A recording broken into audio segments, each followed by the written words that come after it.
Media के सम्मानित साथियों, सबसे पहले तो आप बहुत सामान्य से निमंत्रण पे यहाँ आए, मैं आपका आभार प्रकट करता हूँ। हालांकि ये भी सच है,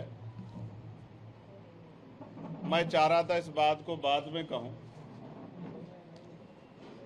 कि जिस तरह की स्थिति बन गई है यहाँ पर और जो आवश्यक सुविधाएं हैं वो नहीं है प्रेस क्लब में, इस वजह से मुझे बताया गया था कि भाई प्रेस के साथी वहाँ कम जाते हैं, बड़े बड़े होटल्स में जब पीसी होती है तो ही जाते हैं। तो मैंने उनसे कहा कि भाई जैसा भी है तो उसी प्रेस क्लब में करेंगे, क्योंकि इसी व्यवस्था को तो सुधारना है। सरकारी व्यवस्था को सुधारेंगे तभी अच्छा रहेगा। तो मैं सबसे पहले तो आपको 4 जून जो आज़ाद समाज पार्टी काशीराम की सीनियर लीडरशिप ने व्यवस्था परिवर्तन दिवस के रूप में मनाने का फैसला लिया है, और उसके बाद 4 जून व्यवस्था परिवर्तन दिवस पे सत्ता परिवर्तन यात्रा हम लोग उत्तर प्रदेश के बिजनौर से शुरू करेंगे। और ये सत्ता परिवर्तन यात्रा बहुजन हिताय बहुजन सुखाय के संकल्प को आगे बढ़ाते हुए सामाजिक न्याय, भागीदारी और संविधान बचाने के संकल्प के साथ पूरे उत्तर प्रदेश के गांव, कस्बों, शहरों, पंचायतों तक जाएगी। हम और हमारे एक कार्यकर्ता पूरे प्रदेश में पहुंचकर जिन मुद्दों पे मैं आगे आपसे बात रखूँगा उन मुद्दों को लोगों तक पहुंचाने का काम करेगा, और पार्टी उन्हीं मुद्दों पर चुनाव लड़ेगी। मैं पार्टी के नारे के साथ आगे बढ़ता हूं कि बहुजन समाज का संकल्प है, आज़ाद समाज पार्टी ही विकल्प। आप और मैं जानते हैं कि पूरे उत्तर प्रदेश में किस तरह के हालात हैं। वर्तमान सरकार को 9वां साल लग रहा है, 9 साल लगभग उनके जो हैं वो भी ये समझिए कि उसके भी 3 महीने ज़्यादा का समय बीत गया है। और क्या हालात है, मैं आपको अभी की खुशखबरी देता हूं जो सरकार ने आपको दी है, उत्तर प्रदेश की महान जनता को 10% की बिजली के बिल में बढ़ोतरी की है। अभी आते आते मैंने देखा। आप सबको बधाई, उत्तर प्रदेश सरकार ने आपको तोहफा दिया है पूरे प्रदेश की जनता को 10% बिजली के रेट में बढ़ोतरी का, और वो भी तब जब बिजली कटौती चरम पर है और लोग रात भर जाके किसी तरह से समय पास कर रहे हैं। ऐसे समय में बिजली कटौती की मार और ये 10% अतिरिक्त भार लोगों की जेब काटने का बड़ा अच्छा इंतजाम किया है। इसके लिए मुख्यमंत्री जी का धन्यवाद। 4 जून, क्योंकि 4 जून इसलिए महत्वपूर्ण है, पिछले लोकसभा का जब रिजल्ट आया 2024 का, तो 4 जून को ही आज़ाद समाज पार्टी काशीराम का पहला संसदीय सदस्य नगीना से जीता। पार्टी ने यह फैसला लिया है कि इस दिन को हम लोग उत्सव की तरह मनाएंगे, और पूरे प्रदेश और देश में जहाँ हमारे, दुनिया में भी जहाँ हमारे आंदोलन जुड़े हुए लोग रहते हैं, वो सब लोग इसको उत्सव के रूप में स्वीकार करेंगे और अपने परिवार के साथ खूब मिठाई और तमाम तरह के जो है संकल्पों के जो आगे बढ़ने के लिए ज़रूरी, उन संकल्पों के साथ इस कारवां को आगे बढ़ाने के लिए 2027 की तैयारियों में कमर कसेंगे। पार्टी का ये मानना है कि ये केवल एक राजनीतिक यात्रा नहीं है। जो सत्ता परिवर्तन यात्रा हम लोग शुरू कर रहे हैं वो संविधान बचाने के लिए, सामाजिक न्याय स्थापित करने के लिए, बहुजन समाज की भागीदारी सुनिश्चित करने के लिए, दलित, पिछड़े, आदिवासी, मुसलमान, सिख, ईसाई, बौद्ध, किसान, मजदूर, युवा, महिला एवं वंचित वर्गों को एकजुट करने के उद्देश्य से ये यात्रा हम लोग शुरू कर रहे हैं। और जैसा मैंने आपको बताया, बहुजन समाज का संकल्प है, आज़ाद समाज पार्टी विकल्प है, सत्ता परिवर्तन अब की बार, बहुजन समाज होगा हुक्मरान। इस संदेश के साथ ये यात्रा आगे बढ़ेगी जो तमाम पहलुओं को छुएगी, चाहे वो बेरोजगारी हो, चाहे वो भेदभाव हो, चाहे उपेक्षा हो, चाहे राजनीतिक हिस्सेदारी हो, सारे पहलुओं को ये यात्रा छुएगी।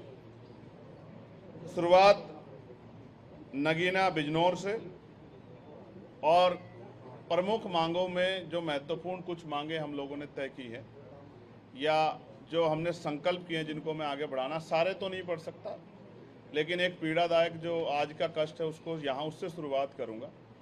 आप जानते हैं अंबेडकर महासभा विधानसभा के सामने 91 में बाबा साहब डॉक्टर भीमराव अंबेडकर जो संविधान निर्माता हैं, महिलाओं के मुक्तिदाता हैं, भारत रत्न से सम्मानित हैं, उनकी अस्थि कलश स्थापित किए गए थे डॉक्टर सविता अंबेडकर जी द्वारा।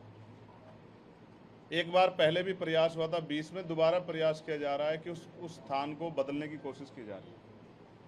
मैं बहुत जिम्मेदारी से ये कह रहा हूँ, उत्तर प्रदेश का एक नागरिक होने के नाते भी, क्या सरकार को सबकी भावनाओं का सम्मान नहीं करना चाहिए? पहले उस स्थल का महत्व क्या है?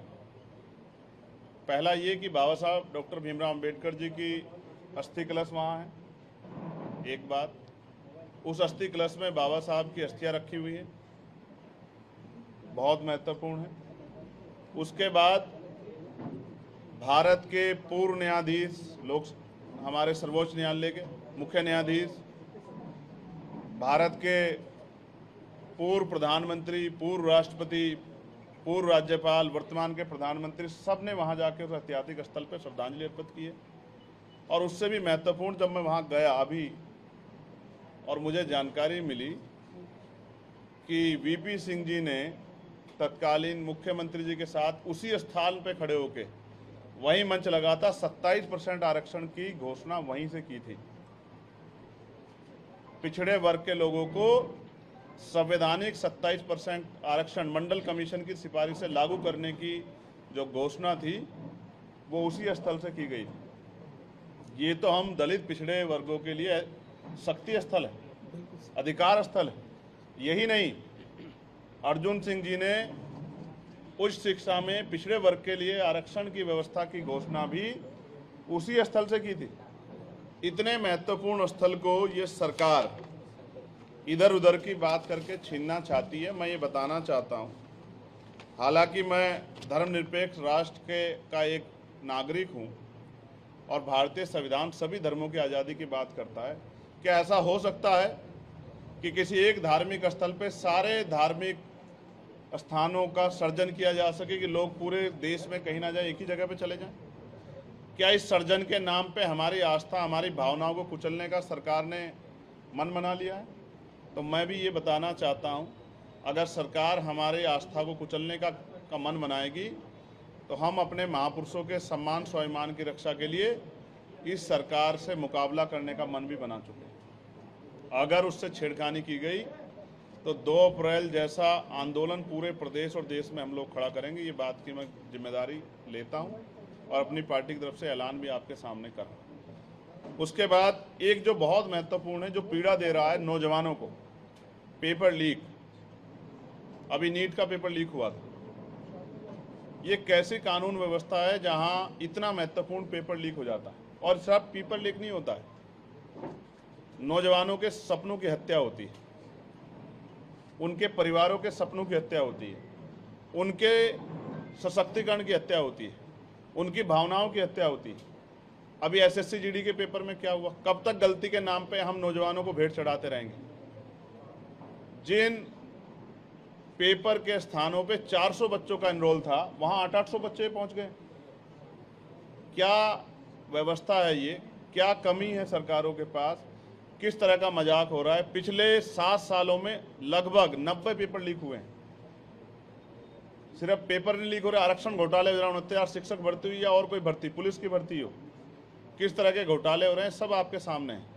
तो हमारी ये मांग है, हम इसको जनता के बीच में भी लेके जाएंगे कि हत्या जैसी सजा जो है का प्रावधान पेपर लीक पे होना चाहिए, उनकी संपत्ति जब्त होनी चाहिए, और चाहे उसमें नेता इन्वॉल्व हो, अधिकारी इन्वॉल्व हो, सबको संगठित अपराध के रूप में लेके उन पे इतनी सख्त कार्रवाई करनी चाहिए कि नौजवानों के भविष्य के साथ खिलवाड़ ना हो। आपके घरों में भी आपके छोटे भाई होंगे, जो उम्र में बड़े हैं, उनके बच्चे होंगे। क्या आप अपने बच्चों के भविष्य को ऐसे बर्बाद होते देखना चाहते हैं? सरकार के पास कोई जवाब नहीं है। इसलिए जनता को जागरूक करने के लिए हम लोग इस सत्ता परिवर्तन यात्रा के जरिए निकलेंगे।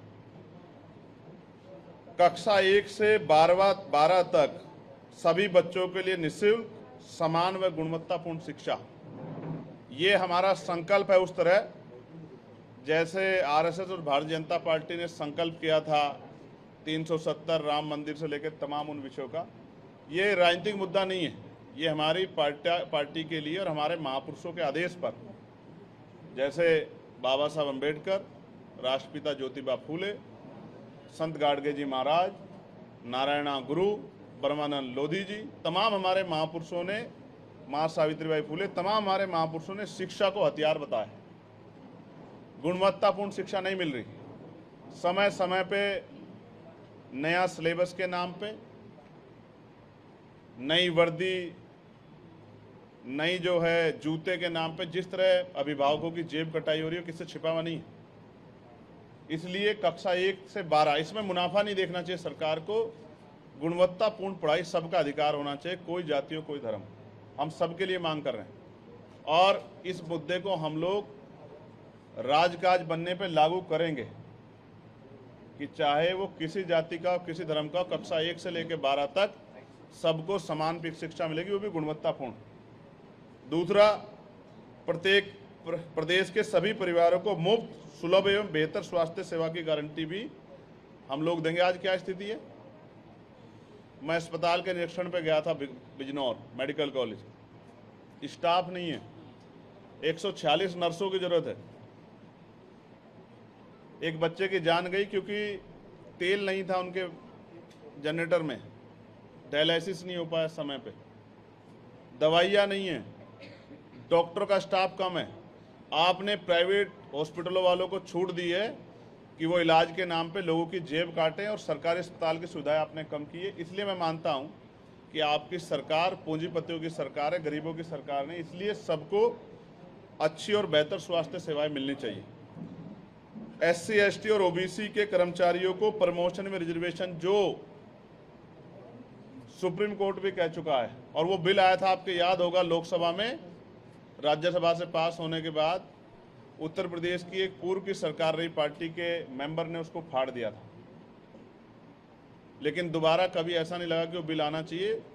हम लोग गांव-गांव जाके बताएंगे कि प्रमोशन में रिजर्वेशन अधिकार है 16(4)A में SC, ST, OBC का, वो उनको मिलना चाहिए, और सरकार देने का काम नहीं कर रही। पिछली सरकार पे आरोप लगाती थी ये सरकार, जब 14 से पहले ये नहीं थे, लेकिन इन्होंने लागू आज तक नहीं किया। नए बिल लेके आए, बिल पेंडिंग है अभी भी, इसका मतलब ये भी नहीं देना चाहते।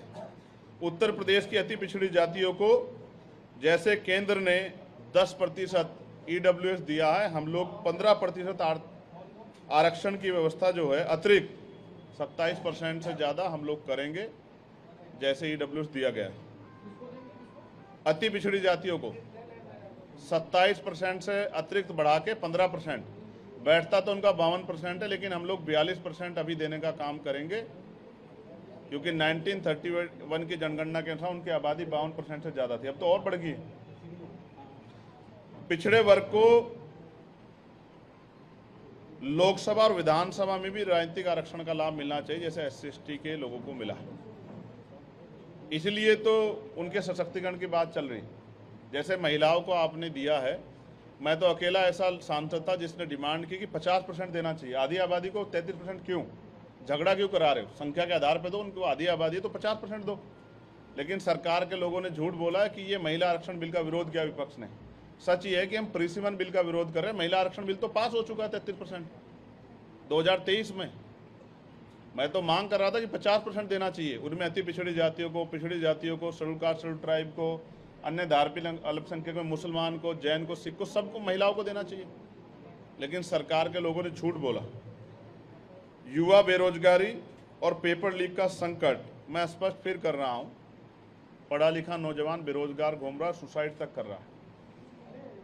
वो कैसे कैसे अपने माता पिता से कर्ज, उनके माता पिता लेके, जमीन बेच के, घर गिरवी रख के उनको पढ़ाते हैं, लेकिन नौकरी कहाँ है, रोजगार कहाँ है?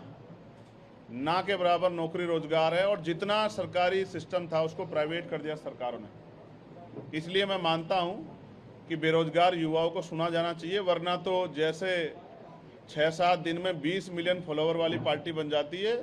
जिस दिन ये नौजवान सड़कों पे आ गया तो सरकार पे संभलेगा नहीं। बताना चाहता हूँ एक नौजवान होने के नाते, और अभी तो क्योंकि मुझे रोजगार मिल गया है, 5 साल के रोजगार पे मैं हूँ, लेकिन मैं फिर भी ये मानता हूँ कि नौजवानों को रोज़गार मिलना ही चाहिए, क्योंकि पढ़ाई लिखाई करा के उनके माँ बाप ने अपना सब कुछ दांव पे लगा दिया। उनकी बहनों के, बच्चों के, भाइयों के, माता पिता के सपने उनसे जुड़े हुए हैं।